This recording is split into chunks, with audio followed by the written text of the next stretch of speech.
What's good, everybody? It's Big Game James. I'm here right quick to give you my quick thoughts before I ride out into the sunset today. But I just want to talk real quick about draft class. Dallas, since Mike McCarthy's has gotten here, 2020, pretty decent draft classes. Um, Obviously, the 2020 draft class was first one. CeeDee Lamb, Trevin Diggs, they've turned up. Tyler Biadasz has been pretty good. But Reggie Robinson didn't do it. Neville Gallimore, he's been decent, but only 3 sacks in his career. Could be better, especially if you're playing that three tech. Um, but when I look at the classes, 2022 and even 2023, the class that stands out to me that really has to do it this year. What's up, Los? How you doing today? Is 2021, because this was the draft class where we had 11 players drafted. 11 players were drafted in this 2021 class, and it was heavily defense. It was offensive linemen.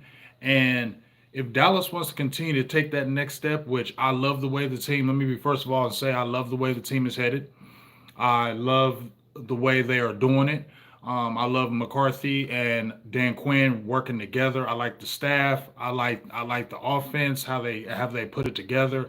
I love the defense, especially the depth. But here's the thing: if this 2021 class steps up and does this job, dog, we could really feel good about this season coming up. Like I said, you had 11 picks in that 2021 draft. Now, we're not counting Michael Parsons because we've seen what Michael Parsons has done. 26 and a half sacks in his first couple of years. We've seen when he's done tackles for losses, pressures. I mean, he's been everything as advertised as the 10th pick. Probably could have even went higher.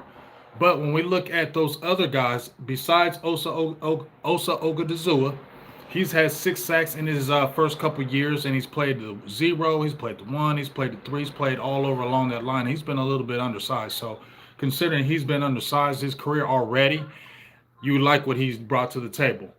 But Kelvin Joseph, Chauncey Golston, Nashawn Wright, Jabril Cox, Josh Ball, Simi Fehoko, Quentin Bohanna, Israel Mukamu, Matt Faranoak. These are the guys that have to step up and be what the Cowboys need them to be. Because right now, your second round pick, Kevin Joseph, he just plays special teams, right? Now, he's starting to get some work in these OTAs. They had him in the safety spot. They play him in the nickel. That's good. Let's give him some opportunities. But he's got to step up. He's got to step up in a big way right now because you got Trevin Diggs, you got Stephen Gilmore now, right? You got dogs, right? You got Deron Bland, who can play out of his mind last year as a rookie with 5 interceptions. We hoping that trajectory is still going up. But if Kelvin Joseph steps his game up, and he has the talent, nobody say he didn't have the talent. It's been this up here. But if he can grasp a hold of that and do it, how much better is this team going to be? It will be lethal if he steps his game up because he has everything you need at the cornerback spot. Then we go to Chauncey Golston, who I think he's a tweener. I think, he's better inside. I don't think he's the outside rusher, but he's still a little undersized. Even when I watched him last year, he was still getting pushed around a little bit. So to me, he's kind of in limbo about what position he's really going to be. Is he going to be an outside rusher? Is he going to be an inside rusher? I know he's versatile to do both, but I wonder what he's going to be. But he still has to continue. They have to find a solid role for Chauncey Ghost. They need to find a solid role for him because he's a great rotational player. Don't ever think he's going to be a star. Just think he will always be a backup. But he's a good rotational piece. But he still has to continue to give them quality play because right now, Golston only has 2 sacks in his time in Dallas, right? Then Nashawn Wright. Now, obviously, Nashawn Wright, I thought he was a little overdrafted in the third round. Dan Quinn liked him a lot, but he has the size, 6'4", 6'5", long arms. He played scrappy at the end of last year. I love the way he plays. He plays hard. What up, Marcus? He plays very hard. Now, the only problem is he needs to put on the weight because he's about 6'5". He was like about 185 last year. And you can tell every time he put a body on somebody, he was getting hit, he was getting hurt, shoulder, injuries like that. You could see he needed to get bigger physically. But if he can take the next level in that cornerback room, Dog, you got you got Bland, you got Gilmore, you can have Joseph, you can have Nashawn Wright, you can have Trevin Diggs. Like our secondary can be very, very nice. It can be one of these out of the world type secondaries. If you have Kelvin Joseph and Nashawn Wright take that next level, which they have to, because this is third year, right? Then you got the enigma. I call him the enigma, the unknown, Jabril Cox. We all been asking about Jabril Cox the last couple of years. We were excited about that pick. We thought he was a steal in the fourth round, but he tore his knee up, and that's really the injury is really hurt him. First year didn't really get a lot of playing time. A lot of people saying maybe can play safety, the hybrid or the big nickel safety like the Jabril Cox. I'm sorry, not the Jabril Cox, but the Jaron Curse. The Donovan Wilson. He could be that guy, but he has all the traits. 6'3", 240 pounds, can cover. Not the most physical guy, but sideline to sideline, he had it. You get what I'm saying? So my thing is Jabril Cox, if he can step up, if they can find him a solidified role, if this should be good, his knee should be good. I felt he was still favored in last year, even in camp, and I just felt like he just got behind the eight ball with the knee, the injury, all those things, and he just probably lost confidence, and I don't know if he really knew the scheme like that.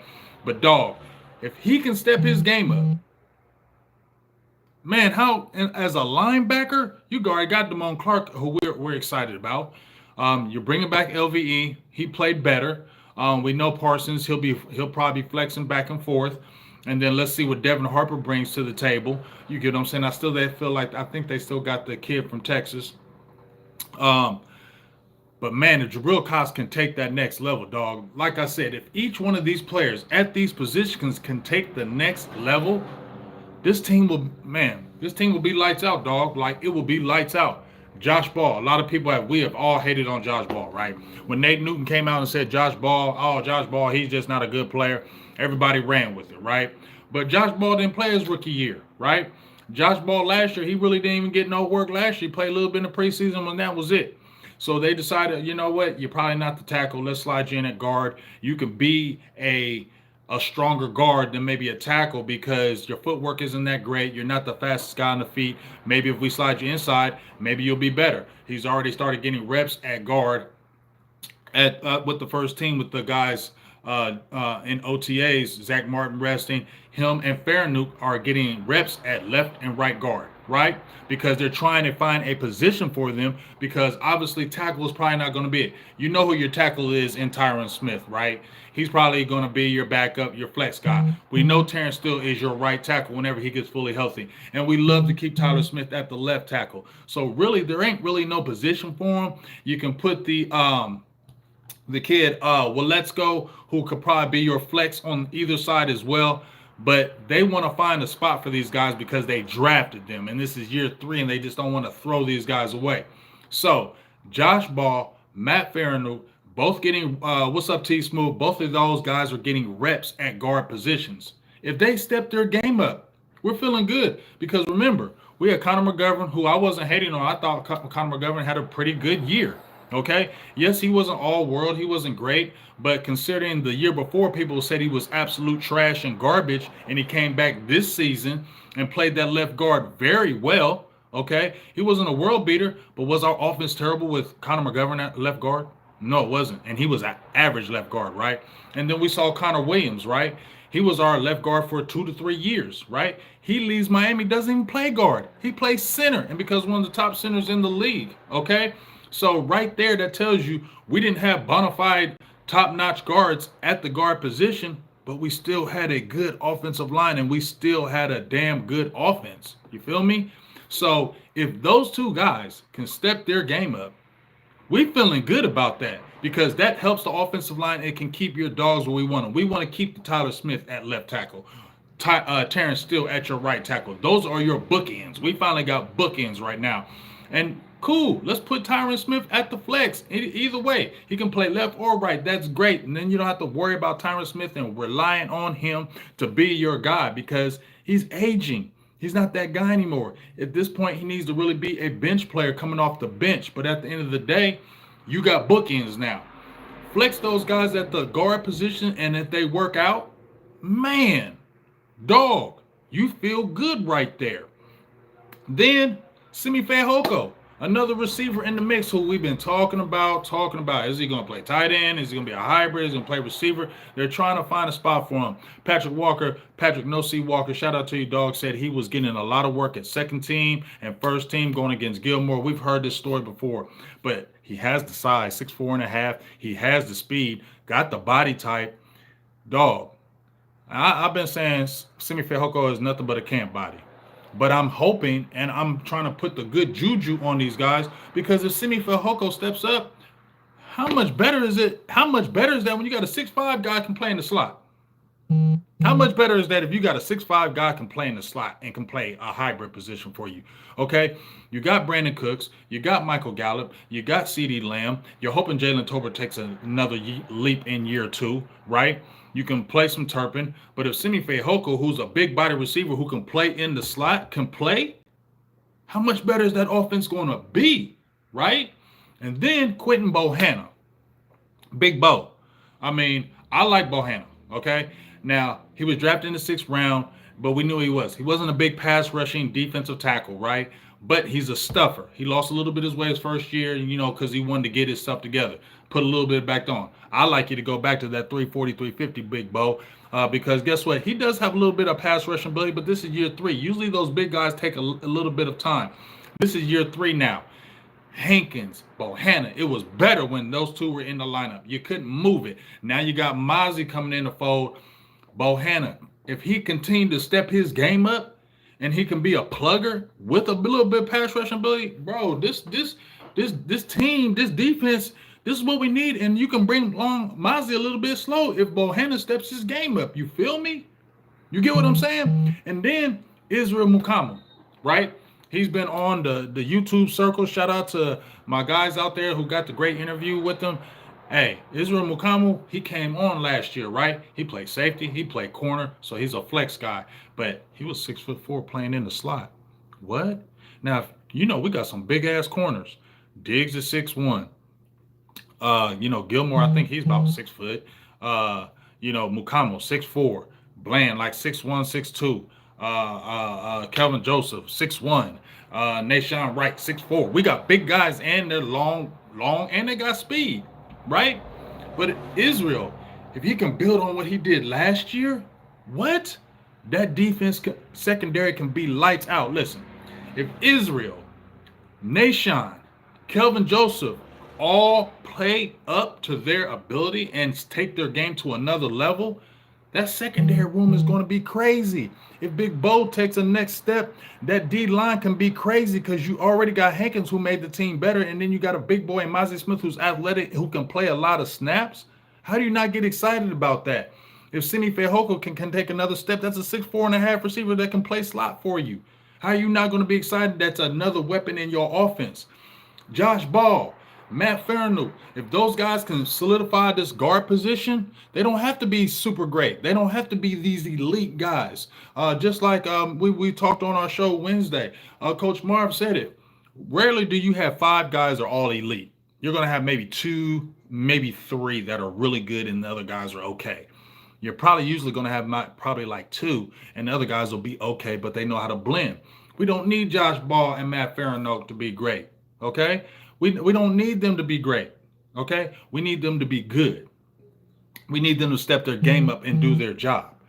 So when I look at this class, negating Micah Parsons because he's done his thing, and I think he's going to take another leap in year 3. But if Kelvin Joseph, Osa Ogundezuwa, Chauncey Golston, Nashawn Wright, Jabril Cox, Josh Ball, Simi Fehoko, Quentin Bohanna, Israel Mukuamu, Matt Faranoot, if all those guys take a next step, you're going to tell me this Dallas Cowboys team ain't going to be litty? Oh, it's going to be lit because the team is already nice, right? And these guys haven't even did major contributions. You feel me? Like we saw Osa and Chauncey getting a lot of work, but besides them and Bohanna, obviously we know about Parsons. Kelvin Joseph's been regulated special teams. Nashawn Wright didn't even get no work until the end of the year. And Faranoot played here and there, rarely. Josh Ball rarely played. Simi Fehoko was on injured reserve. You get what I'm saying? So just once again, if these guys all step up and take it to the next level, that Dallas team can be nasty, y'all. This Dallas team can be very nasty because look at the positions: Micah, DN linebacker; Kelvin Joseph, cornerback; Osa Ogadazua, Chauncey Golston, D line, DN, D tackles; Nashawn Wright, corner; Jabril Cox, linebacker slash possibly big safety; Jabril Cox. I'm sorry, Josh Ball, Matt Farino, two guards, young guards; Bohannon, your D tackle; Israel Mukamu, another long corner; Simi Fehoko, big receiver. Bro, this is the class that needs to do it. You know what I mean? This is the class that needs to do it. And if this class steps up, because this is a class that needs to step up, because 2022, we're waiting, right? We saw Jake Ferguson turn up. We saw DeMone Clark turn up. We saw Deron Bland turn up, right? We saw Sam Williams have a pretty good rookie year. We saw Tyler Smith. He looks like a future all great left tackle. So already you're seeing dividends from 2022, right? Already you're seeing the dividends from 2020 with CD Lamb. He's a top 10 receiver round. Trevin Diggs, top 10 corner right now. Neville Gallimore, serviceable. Tyler Biadasz has been a starter damn near since A1 day one, right? So that class been decent. 2022 has been pretty good, but it's that 2021 class that needs to take that next level. And if this 2021 class can take it to the next level, then the Dallas Cowboys are going to be in for a big show this season, and I'm excited to see it. So that's what we want to see. Class of 2021, take that next level, and Dallas Cowboys are going to be a better team for it. So, with that being said, make sure, obviously, hit that like button, share it around the world if you like, but go out there and spread it. Class of 2021. What's up, Boo Thang? How you doing? The class of 2021 needs to take it to that next level, because if they can, this team is going to be nasty, and that's the truth. Class of 2021, step up, and the Cowboys are going to take that next step to where they want to go. But to me, it's really contingent on this class really taking the step. It's year 3 now. There ain't no more excuses. It's year 3. It's no excuses for this class. It needs to take it. It needs to do it, because if this class in particular can take it and take it to the next level, it's going to be on and popping for the Cowboys team. So that being said, it's Big Game James.